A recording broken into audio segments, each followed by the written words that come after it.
أعوذ بالله من الشيطان الرجيم بسم الله الرحمن الرحيم وبه نستعين والصلاة والسلام على أشرف الأنبياء والمرسلين أبي القاسم محمد وآل بيته الطيبين الطاهرين المعصومين اللهم صل على محمد وآل محمد. So today we're just coming off a couple of days ago was the remembrance of Imam Musa al-Qadim. Please give us salawat. Allahumma salli ala Muhammad wa ali Muhammad. Now we have to look at, obviously the status of the Imams are very high and the position of the Imam, but we need to look at the context and the politics and the history of the time of the Imams to understand the Imams, because all of them, it's one light. The light of Prophet Muhammad is one, and they're carrying the same light, and each Imam would act as how the Prophet would act, so they wouldn't act differently in these different times. However, we get to see the demonstration for us as an example of how we act in times which resemble the times of these Imams.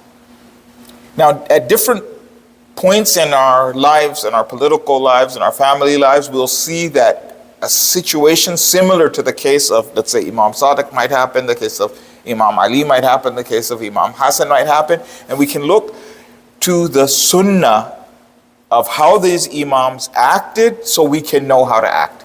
Because sometimes you have a hadith here or a hadith there or confusion here. No, but when there's a lifetime, you can see that this is how you're supposed to act, so we can get the concept of a sunnah of how to act when the situation is resembling what this Imam is going through. So when we look at the time of Imam al-Kadhim, this is after the time of Imam as-Sadiq. Now, in the time of Imam Sadiq, there was a little bit of relaxation on the persecution of the Shia because of the wars of the Bani Abbas and the Bani Umayyah. Because of the political strife between these two factions, then the Shia were, and the followers of the Imam were left alone. Now, the Bani Abbas were actually Shia in the wider sense of the word, meaning that they felt that the family of the Prophet had a special right, and when they started off, they preferred the sons of Imam Ali to themselves. So this is how they were able to collect a lot of support, because they were showing that they preferred these sons of Fatima to themselves, and they said that these have a special right, and they were able to collect support for that, and now have the revolution. So there was a wider, more simple understanding of Shiism going on in the time. Upon gaining power, they now betrayed the sons of Ali. They said that now we're in charge and now we should rule. And Imam Sadiq, because the Shia did not lack awareness to see the difference between this and that, he said, okay, you guys ended that zone, I'll leave you in your place. They were like, you be our Imam. He said, you're doing what you want to do, so I'm going to let you do what you want. So now, after taking power, first they finished off the Bani Umayyah, and then they turned onto their own Shia, because that was a rival source of power. They turned on the Hassani and the Husseini Sayyids, and they started, and their supporters, and started persecuting them.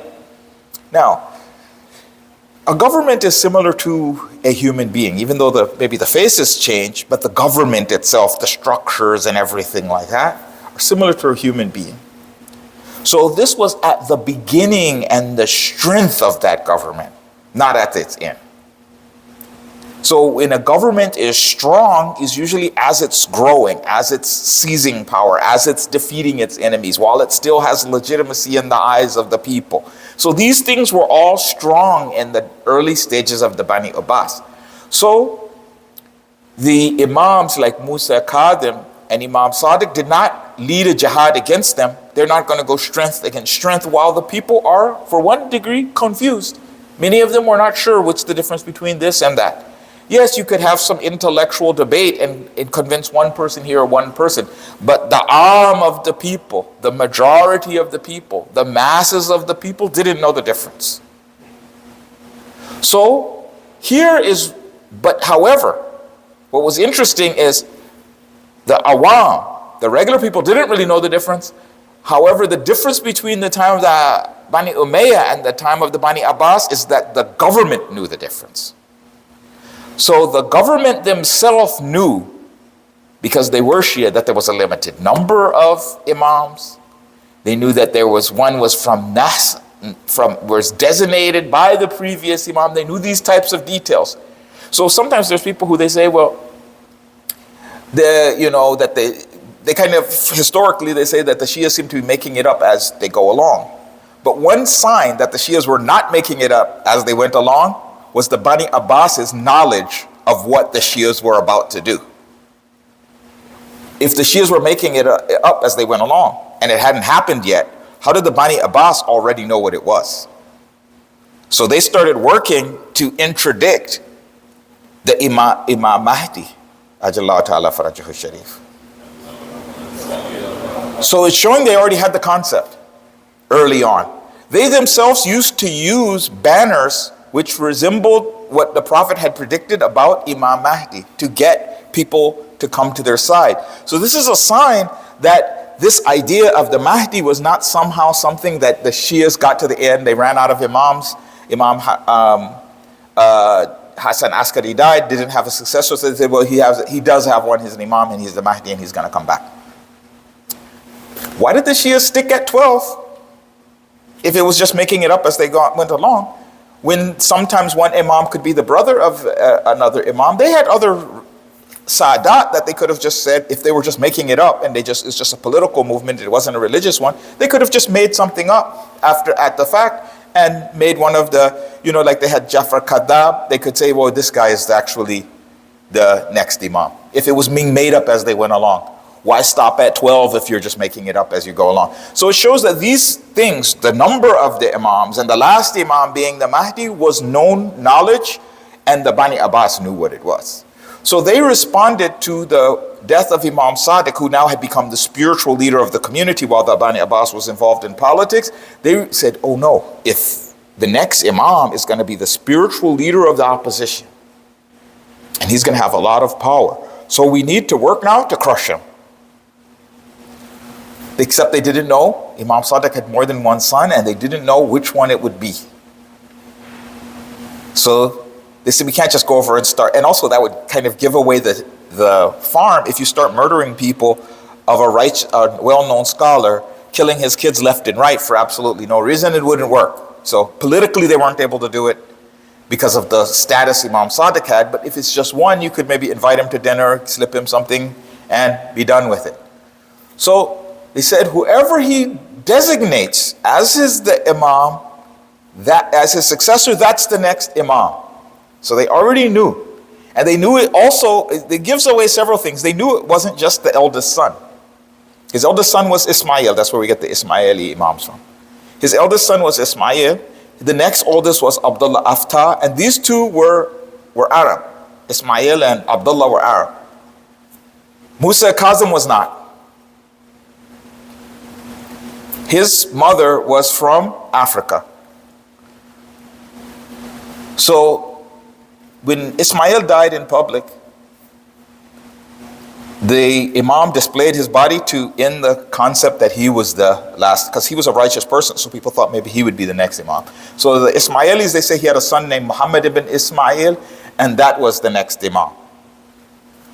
Somehow skipping. But this is not backed by any proof.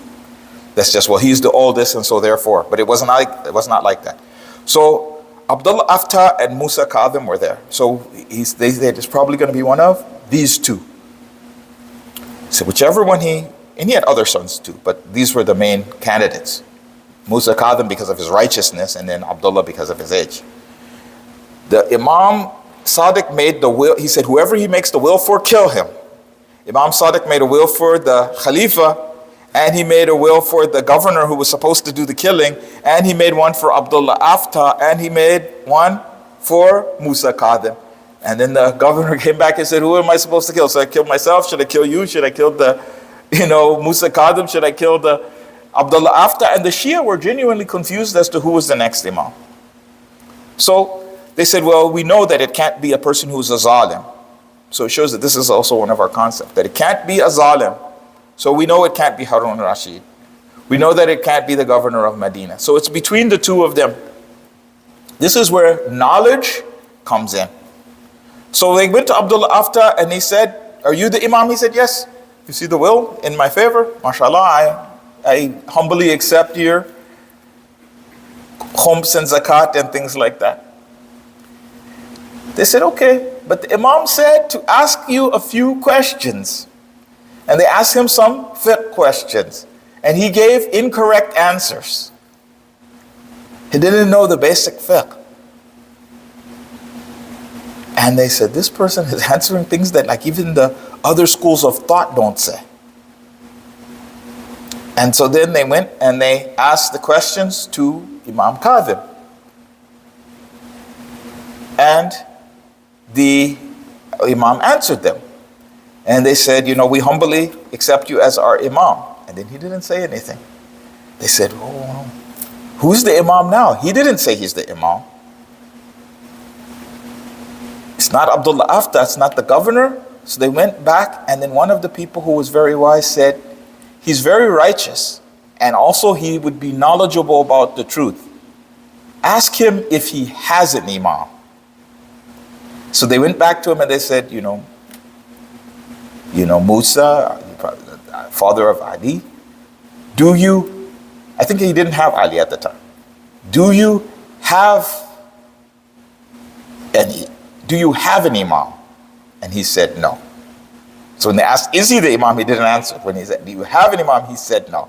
And they knew because of that he must be, that's how the Shia realized. But the government was in confusion for a long time. So sometimes they would arrest the imam, sometimes they would let him go, sometimes somebody would kind of leak the information and then they would arrest him and get angry, but they didn't really know, and there was a lot of confusion, and the imam was communicating through wakils, representatives. This was the beginning of where we started to have marja'iyat, that he would say, no, you ask such and such person, that person gives you an answer, that's the answer, you don't have to keep answering. This also shows a very important thing which sometimes Muslims, especially Shias, get confused in. Wilayat is more important than the tafsilat of fiqh.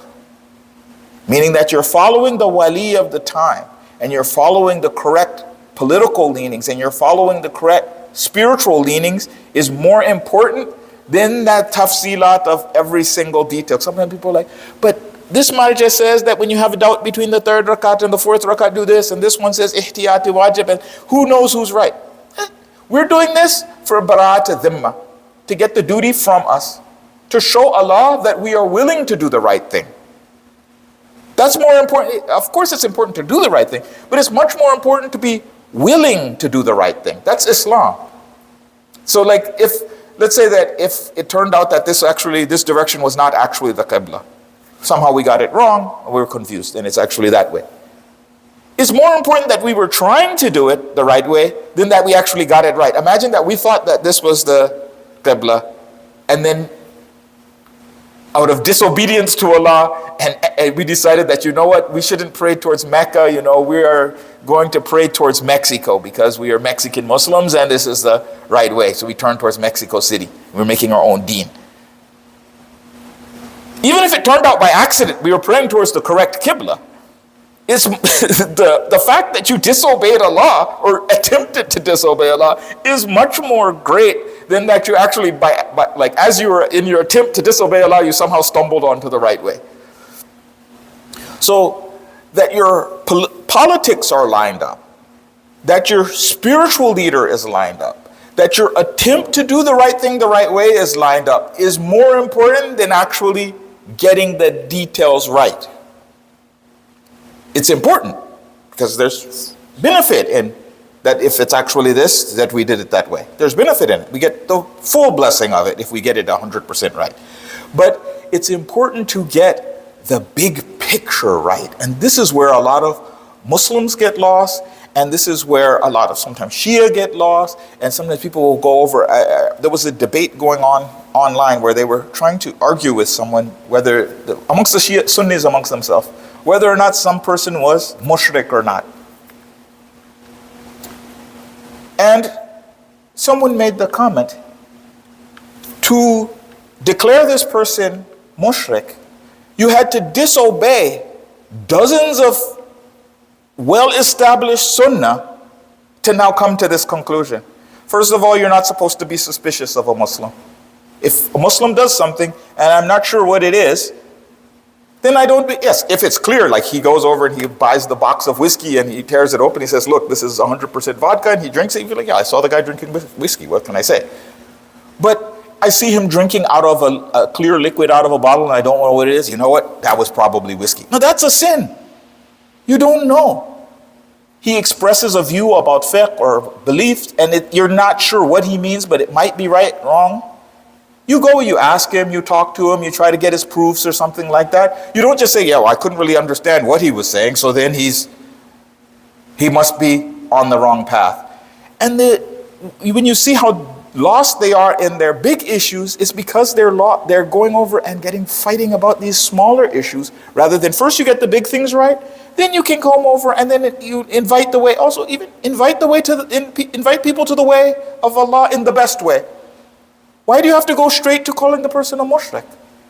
Why not be like, brother, it seems like you're a little confused on this issue. I'm not sure what you're trying to get at. Even if you want to give a critique, say, I don't know what he's trying to say. Inshallah, he's trying to say the right thing. This, just to clarify, this is the correct position, and this is why, and here's the laws, and here's the this. And so each person can make his mind, brother can do some more research or offer a clarification. That would be a bit better way to do that. But for us as Muslims, that getting that bigger picture right, following the authority correctly is much, much, much more important than getting lost in the weeds of the details. Bismillah ar-Rahman ar-Rahim. Wal asr inna al-insana lafi khusr illa alladhina amanu wa amilu salihat wa tawasaw bil haqq wa tawasaw bis sabr. Salawat. Allahumma salli ala Muhammad wa ali Muhammad. Allahumma salli ala Muhammad wa ali Muhammad.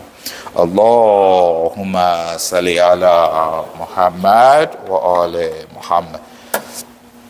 A'udhu billahi minash shaitanir rajim. Bismillahir rahmanir rahim. Wassalatu wassalamu ala jami'il anbiya'i was salihin wa shuhada'i was siddiqin wa ala sayyidihim habib rabbil alamin Abil Qasim Muhammad wa alihi tayyibin tahirin al-ma'sumin. Allahumma salli ala Muhammad wa ali Muhammad wa ala akhihi wa wasihi Asadullah al-Khalib Ali ibn Abi Talib. Allahumma salli ala Muhammad wa ala Muhammad wa ala bid'atihi wa bintihi sayyidatin nisa al-alamin Fatima Zahra. Allahumma salli ala Muhammad wa ali Muhammad wa ala sayyidaya shabab ahl jannati ajma'in al-Hasani wal-Husayn. Allahumma salli ala Muhammad wa ali Muhammad wa ala Ali ibn al-Husayn wa Muhammad ibn Ali wa Ja'far ibn Muhammad wa Musa ibn Ja'far wa Ali ibn Musa wa Muhammad ibn Ali wa Ali ibn Muhammad wa al-Hasan ibn Ali wa Hujjat ibn al-Hasan القائم المنتظر المهدي عجل الله تعالى فرجه الشريف. والسلام عليكم ورحمة الله وبركاته. اللهم صل على محمد وآل محمد. بسم الله الرحمن الرحيم. ثم لآتينهم من بين أيديهم ومن خلفهم وعن أيمانهم وعن شمائلهم ولا تجد أكثرهم شاكرين. And then this is talking, Allah here is quoting Shaitan. After the test of Adam, he makes a threat and a promise to Allah that after he asks for an extension on his life, he refuses the sajda, he asks Allah to give him an extension, and Allah says, okay, you shall be given time. He says, okay, now that you have led me astray, I'm going to come to the people, I'm going to come from in front of them, and I'm going to come from behind them, and I'm going to come on their right, and I'm going to come on their left, and you shall not find most of them are grateful. He's promising that he's going to lead human beings astray. Very interesting that his word that he uses is grateful. Gratitude is an emotion which is connected to aql. It's a very strange emotion. People in the West think of aql and reason as a robotic process. 1 + 1 is 2. They think if you say, what's the reason? They say 1 + 1 is 2. 2 + 2 is 4, meaning mathematical. Appreciation is not mathematical. Shukr is not mathematical. You don't give a, it's like you start the car doesn't appreciate you turning it on. It doesn't say, you know what, I was stuck, no one was using me, I was headed for the scrapyard, but you turned me on, and so out of thankfulness and gratitude I shall drive for. It's a very inherent emotion amongst human beings. It's a very inherent emotion even amongst animals, this appreciation. Sometimes they call it reciprocity. That if you do something for me, the least I can do is show, like maybe I can't do the same thing back. If I can do that, I will do that. If I cannot do that, I will at least thank you for it. So sometimes somebody will save a bird or something like that, and the bird doesn't just, okay, now that my arm is fixed, I fly away. Sometimes it'll fly once or twice around him to kind of show, thank you for this action. Even animals do, it's very interesting. You fix an animal, well, sometimes they have stories of people, they helped a lion, and then they walk in the jungle, the lion runs up to them and is thankful to them. And I've actually seen videos where a person goes and he finds a lion they let go in the wild, and the person comes and sees the lion, and the lion is happy to see him, and he jumps and he hugs him and stuff like that. So it's not just a fantasy. The animals even have this ability to appreciate. A very interesting emotion, because if you do it with like some of the animals, like a snake or something, you save the snake, you unbreak the snake's back, you put his fangs back in his little mouth, the snake will bite you. So it's not automatic. It's something special that Allah has given some of the animals, and this higher forms of reason that you are thankful. Even if it doesn't do good for even this appreciation of beauty. I walk out and I see that the sun is shining, the day is beautiful, the birds are singing. To be like, you know what, my life is maybe bad, but alhamdulillah, look at this beautiful earth that I have. To be able to do that is a sign of higher reason. We automatically understand when someone does that higher reasoning, when someone shows appreciation. This is how you can tell if an animal is higher on the intelligence scale. So if you say, but logically, robotically, if it was a robot, well, the snake was smarter. Now that you put my fangs back in my mouth, I'm hungry, so I eat you. That's smart for a robot. But the other animal that doesn't eat you, the lion, and he's like, you know what, I'll go hungry out of gratitude for the good that you did to me, I'm going to give that back to you, shows it's a higher level of reasoning. So Shaitan is saying, I'm going to show you that the human beings do not have this higher level of reasoning that you're saying that they do. This ability to do shukr. The ability to show thankfulness. Because the opposite of shukr is kufr. It's very interesting. Sometimes they try to translate kufr as kafirin, as infidels. I'm still not, to this day, I don't know what infidel really means. But it doesn't mean kafir. This is someone who turns away from the truth. Because even they use it just means turns away. It doesn't mean from the truth. It just says turn away. That, like when I think Aziz is talking to Yusuf, and he's trying to get him to ignore what the Zuleika does, he uses the word, turn away, but he uses the word kafara, meaning just turn away from it, pretend it didn't happen. So the Shaitan is trying to say that I will make the human beings pretend that all of these bounties and mercies and kindnesses that you didn't happen. Very interesting. Now,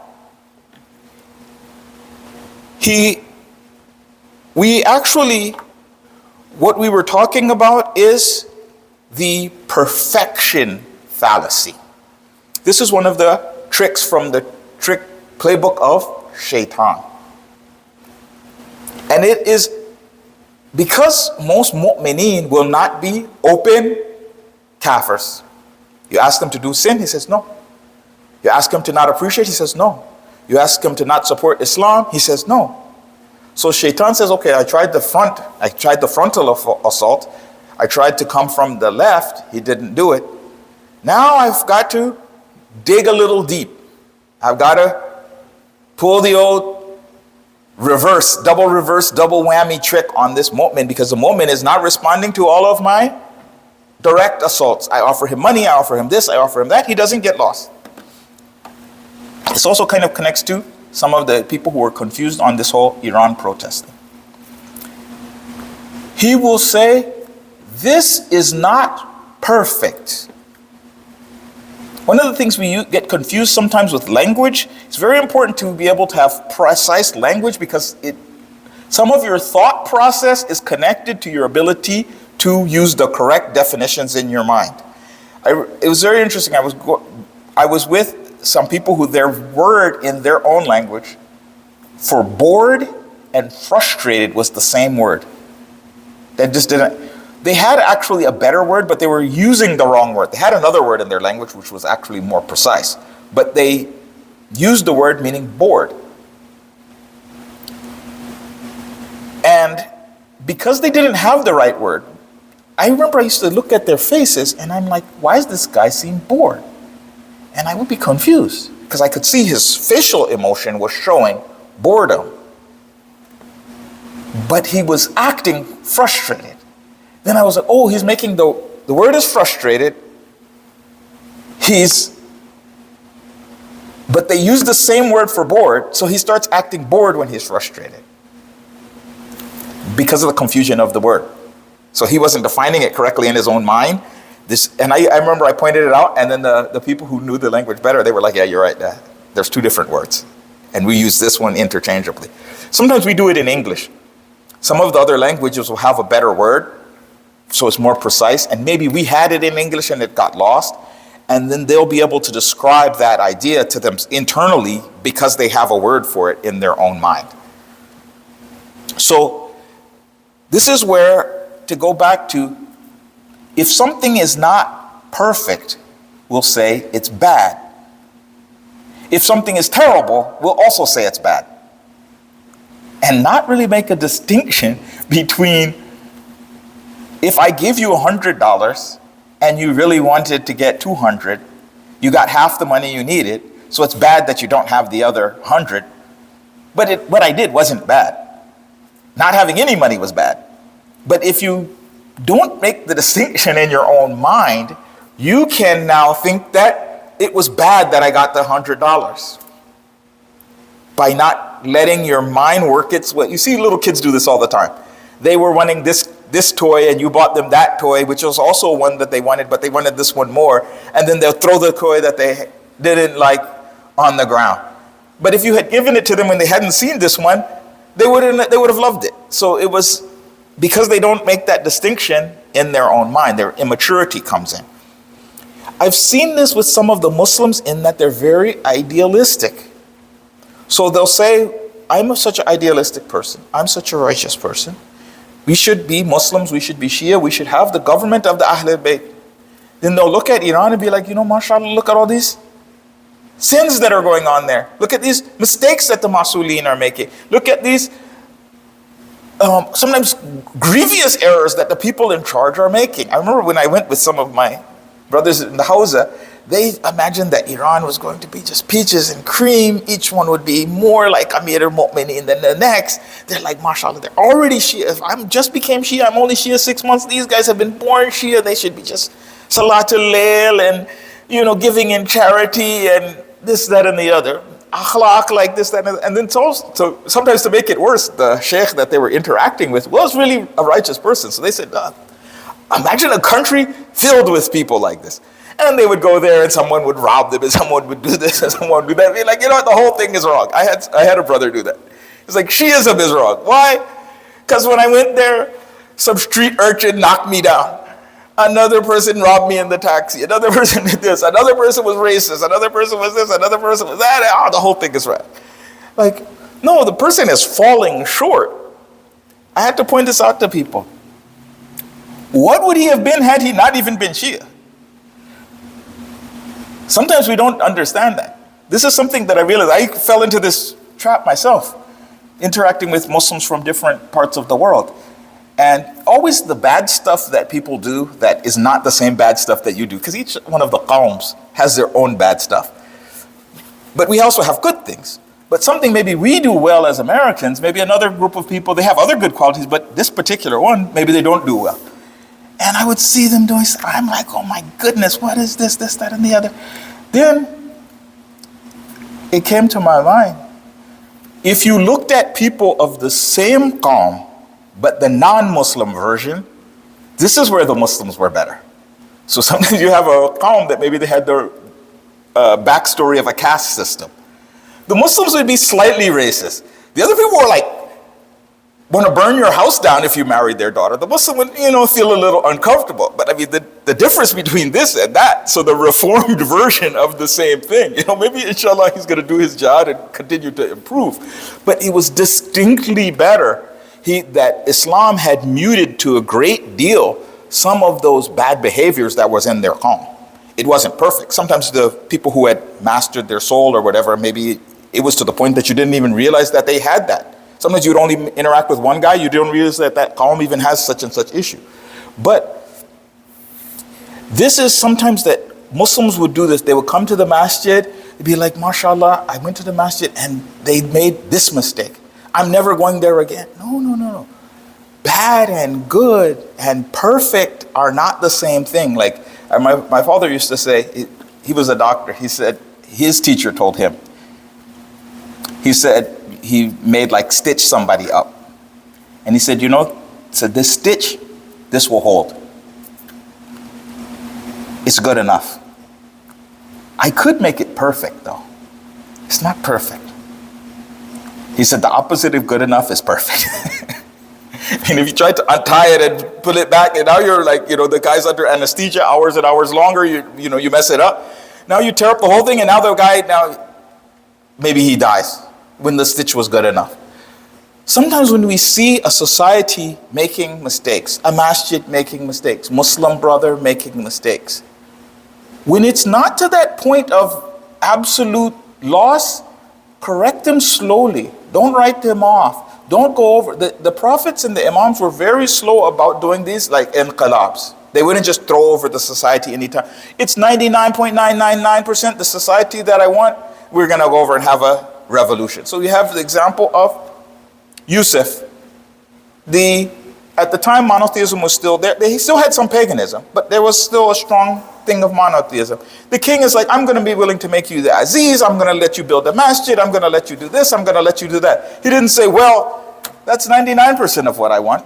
However, if you do a deep dive in logic and fiqh and aqa'id, the prophet should be the wali of the community. I ask you to humbly hand over your papers and resign and allow me to take your throne. He didn't even, and then if the person who was going to make him the Aziz and let him do all of this good work, the guy says no, he said, okay, now we're doing time for jihad. Any person who would see that would be like, this is a madman. This is how they break up a lot of these social justice movements. They say, now we're going to have a purity test, right? We're going to ask you, well, what do you think about this? What do you think about, some Muslim communities really struggled with that. They would come over and be like, do you do takfir of XYZ Sheikh? And the person's like, who is XYZ Sheikh? Okay, well that makes you a kafir and your family a kafir, you're no longer welcome.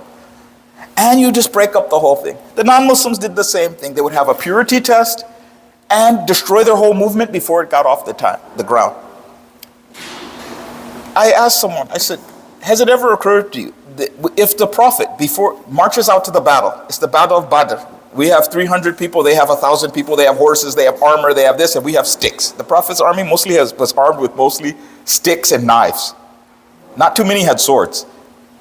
I think the Bani Hashim, who went and did the fighting at the first, they were of the nobler classes, and so they had swords. The other people had like spears and clubs and sticks and things like that. Imagine before the battle, he says, wait, Abu Jahl, just give us 5 minutes and I'll be right back to you, promise you, you're going to have a jihad. We're going to have the battle. But first I have a quick questionnaire I'm going to hand out to my troops. What are your views on Wilaya Takwini? And then the troops fill it out. Some of them don't know, some of them this, some of them, you know what? Okay, y'all 28% of the soldiers who got these answers wrong, we're going to ask you to leave the army and join the mushrikeen because you are kafirs. And now we'll begin the battle. I mean, if someone did that, you would be like, you're insane. I'm going to ask 28% of my army to leave and go join the kafirs and now fight with the little tiny army that I had that was only 300. Now I'm going to fight with 100 people against the kafirs who now are not just, they were 1,000 before, now they're 1,200 because I sent over 200 of my men. Now we're going to do jihad with whatever's left. Every person would be like, you're crazy. And over some fiqhi thing that they can't, or aqaidi thing that they can't even understand, there's like some farmer, you know, he doesn't get the idea. Yes, you can have the debate in the intellectual levels, but the idea of like, what is the word that they use? What they used to do with the Pope? Excommunicating, yeah. The idea that you excommunicate people because of some sort of minor detail is pretty much madness. So as Muslims, for these type of things, you do islah, you have unity, you have tawakkul, you work with people, you have humility, and you get the best out of everybody. Bismillah ar-Rahman ar-Rahim. Qul huwallahu ahad, Allahu samad, lam yalid, wa lam yulad, wa lam yakul lahu kufuwan ahad. Salli ala Muhammad wa ali Muhammad. Allahumma salli ala Muhammad wa ali Muhammad.